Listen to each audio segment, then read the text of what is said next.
our distinguished guest this morning, Mr. Ramkumar Ramachandran, who's director from GE, Mr. Mike Murli, Chief Fund Officer, Capgemini, Director, Dr. Chitra Nair, my colleagues from the faculty, staff, all delegates, researchers, scholars, students from different parts of the country and the world. Good morning and welcome to the conclave. Heartiest congratulations to Utunga, the Student Forum, for putting together this conclave of this magnitude. I'm personally happy about it because the idea of multidisciplinarity can only make it bigger. It cannot be smaller than this. If this could be achieved in its first attempt, you can imagine what it could do in future. I understand yesterday researchers and scholars from 32 universities from India and abroad participated. It's minuscule, believe me, looking at the size of the academics in this world. And therefore, I was doubly delighted when I came to know that School of Computer Science and IT is organizing multidisciplinary conclave, something very close to my heart. One wonders, I would like to tell you how it came to my mind as far as interdisciplinarity is concerned. It's a long history. I'm one of those people who was not fortunate enough to go to university system to study. I remember it was only my pre-university which made me study regular in a university college. And then I started working with the Indian Air Force, and rest is history, where I completed my education as an external student or a correspondent student, but mainly learned from the lab called life. So whatever I say today, you should take it coming from someone who never got the opportunity to get formal education, as many of you have gotten from best of the institutions, not only in India but abroad. I tell this to my children who fortunately have been educated from best of the institution, India and abroad, again, whether Sriram College of Commerce or London School of Economics or Michigan, best of the institution they got educated from. So I'm nowhere near that as far as the pedigree is concerned. When I entered education, it was the year 1994, after I left my Air Force. I had done my CFA program by then, and I was 184th CFA in the country from the 5th batch, less than 200. And believe me, when I came to academics, I joined my alma mater as a faculty member. I used to think that finance is the beginning and finance is the end of the world. There's nothing beyond this, because this talks about money. I worked with that institute about 3.5 years and then moved to a more multidisciplinary institution, the MIT group, which I served 15 years. And when I came in contact with my colleagues from other disciplines, whether humanities or science, engineering, different sub-disciplines, I realized how inadequate I was, absolutely inadequate. And then the different kind of journey started. I remember my own colleague who worked with me as dean, I was heading the business school. I learned the basics of training from him. I learned the basic of organizational behavior from him. You'll be surprised to know, though I was head of the institution, I used to change his transparencies when I used to conduct training sessions. And this is how I learned the basics of training. And this happened training after training, across the country, in corporates, within the business school, when we conducted training. And I have no hesitation accepting that the seeds of multidisciplinarity were sown in me in that period of 98, 99, 2000. And there was no looking back, because as I explored it more and more, I found it absolutely fascinating. And I came to Jain only roughly 3 years ago, but I have experimented.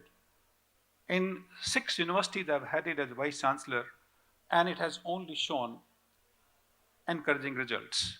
It has been appreciated, it has been admired. One of the instances I would like to mention is that when you go for ranking and ratings, one of the criteria is number of publications. I personally don't have so many publications, believe me, because I come from a very unique kind of academic background. But then it is sufficient to be a Vice Chancellor.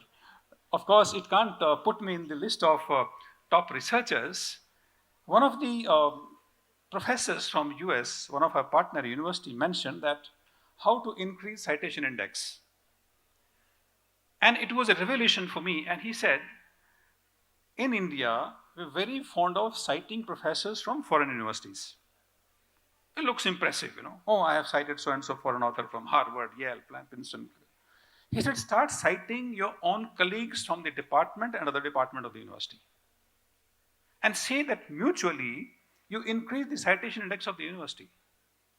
But then the second professor in the same discussion said, how can you cite if you have nothing to do with other discipline? And that's where the justification for interdisciplinary research comes in. When you start working together, you will find some sense in what my neighboring department is doing, what my colleagues from other departments are doing. And believe me, as a body of departments within the university, you become a force to reckon with. Your citation index will go up, your quality of research will go up, and you will be acknowledged much more widely than what you would be if you're within your own department. Last week only, we had a professor from University of Florida who visited us, and he was talking about aerospace engineering. Now, we all know that in aerospace engineering, there are very few journals. And therefore, no matter how quality papers you publish, your citation index will not be very high, because not many people read those kind of journals. Again, a justification for multidisciplinarity comes in. And because of this very unorthodox, very different kind of background, I kept on experimenting, and one of the reasons for this was, I don't belong to a particular school of thought, that I come from this elite school of thought or that elite school of thought. Whatever comes to your mind, you start experimenting. I think that's what made the beginning at Jain when I took over in November 2020. And the first interaction I remember with the Honorable Chancellor was that he said, last 30 years, I've been debating that how can we start an education system where we stop enrolling people who come for a job. He said, 6 years later, I want to place a board outside Jain University that job seekers don't apply to us. And he asked me that, can we do that? I said, of course it's possible. We have to work consistently for this and work over a long period of time. And that's where the concept came in, where students can earn through earn while you learn scheme. And he said, I have in my mind, nobody could put it on paper and conceptualize and put it institutionally, how it could be done. And students, this is where this concept of much talked about, much resisted, much hated initially concept of project-centric learning. And believe me, 10 days ago, this was the second year of this, I visited School of Science, who were displaying the project-centric learning outcome. I wish they could invite everybody. I spent 4 hours there and could see only half of it. There were about, I think, 600 project ideas were displayed.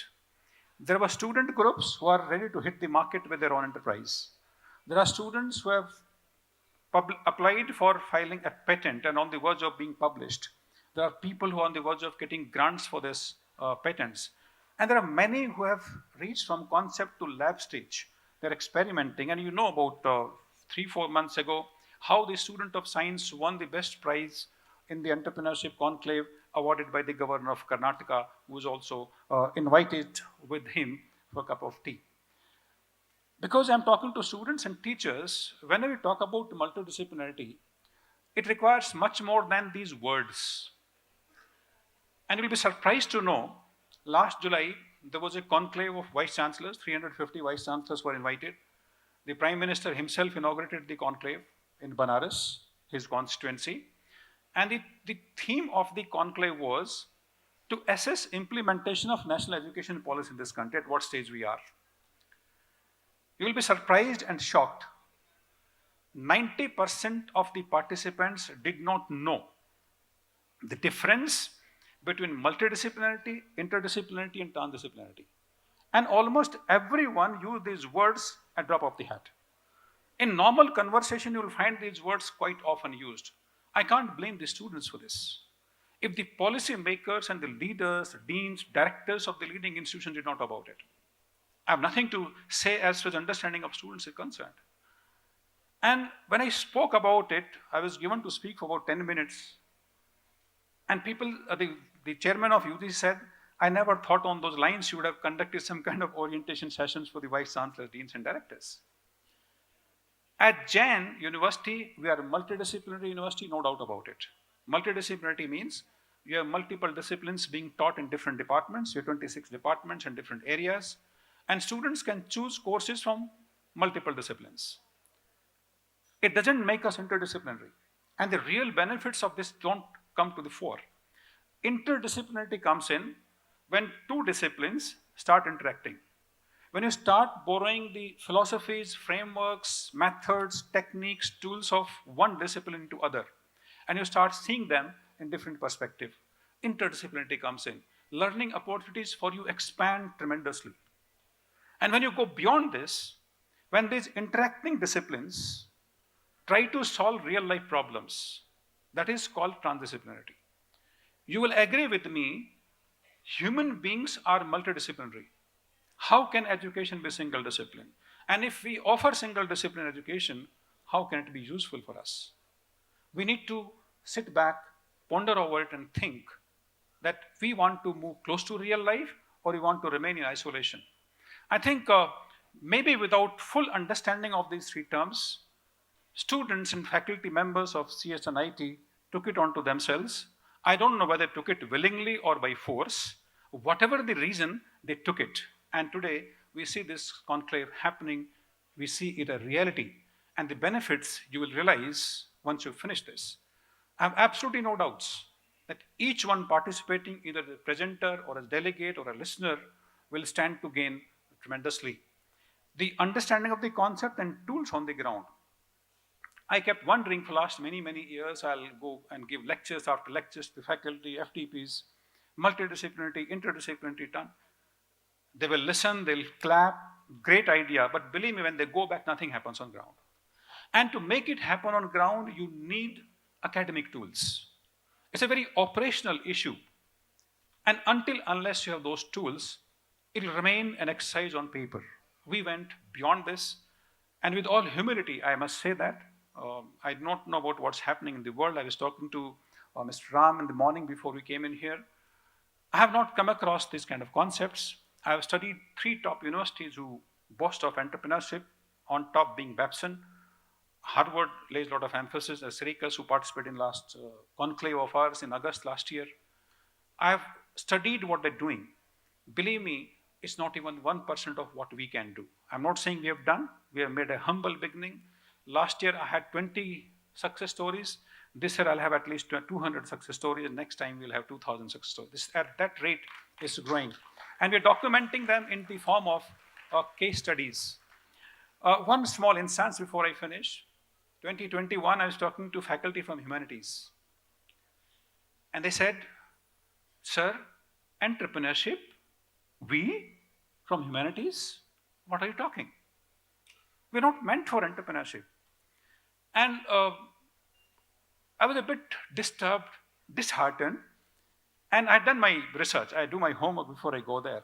So I pulled out a piece of research from Oxford, which said how the people from humanities can become the best entrepreneurs, better than anybody else, and shared those insights with them. And I said, it's not something I am saying, you not believe me. There's something, a top university, which is Oxford, it's saying this. You may like to please read this particular paper more in detail, and if you're convinced, think about it. And this article, I remember at the end, said that any enterprise does not require a person from one discipline. If you require that, you can hire them. And that's how organizations come into existence. No organization can survive and thrive based on people coming from one discipline. I can vouch, you must have worked, you must have seen in your own family, surroundings, in your companies where you went for internship or any work. You end up interacting on daily basis with people from different backgrounds. You don't talk to only computer science engineers. You don't only talk about IT professionals. You talk to people from different backgrounds. Even in your day-to-day, when you come for the classes, you interact with everybody. Because life, the human beings are multidisciplinary, and we need to move closer to that. And I think it's a beginning in the direction. My wholehearted congratulations and admiration for all of you, the student body, the faculty members, the director. As I said, whatever way you took it, I'm grateful to you that you took it, in fact. I was citing the School of Science instance of 10 days back. I have no hesitation saying I wish Madam Asha Raji was here. She was the one who made my life maximum hell. He said, this cannot be done in science. And believe me, she herself was surprised. You can't imagine what students took us to. 3 student groups are writing 3 books on the lakes of East Bangalore, North Bangalore, and South Bangalore. They become authors. The students have composed a biotechnology song to represent a concept. There are people who are conducting road shows to present data collected on various social issues. Science students are doing it, and helped by forensic science students and computer science, data science kind of students, because they come from different disciplines. And a whole perspective changes when you start talking to student colleagues of different disciplines. Whatever you thought, I told you example of my finance and OB kind of marriage. It changed my life and changed forever. I'm sure lives are changing every day in each group. My request would be, please take it more seriously, even if you don't understand it fully. You will understand over a period of time. One of my bosses used to say, I'll tell in Hindi and then translate. He used to say that, समझो तो मानो और ना समझो तो मानो और समझने की कोशिश करते रहो. If you understand, accept it even if you don't understand, keep trying to understand. Believe me, we don't have all the answers in the beginning. Many answers we'll find when you undertake the journey. Many you will find with the help of faculty members, many you will find with the help of experts within this country, and many you will find with the experts outside the country, and many for which don't have the expertise will find answers jointly. With that note, I would say carry on with these efforts. It is only and only laurels for the university. You have greater responsibility about taking this university to greater heights. We've reached 3.71, remaining there is more difficult, because every year is becoming more and more difficult, the competition intensifying. We have to keep ahead of our contemporaries and also keep in mind the growth they have, with a different path we have charted out for ourselves. And by doing this, of course, you will serve yourselves, your family, and the society and the community. But I think it will be a great tribute to our own founder, who will be joining us shortly, I understand, Dr. Raj Singh, who has carried this idea for 32 years and has been so restless. I've seen his restlessness, when he talks to me alone for hours.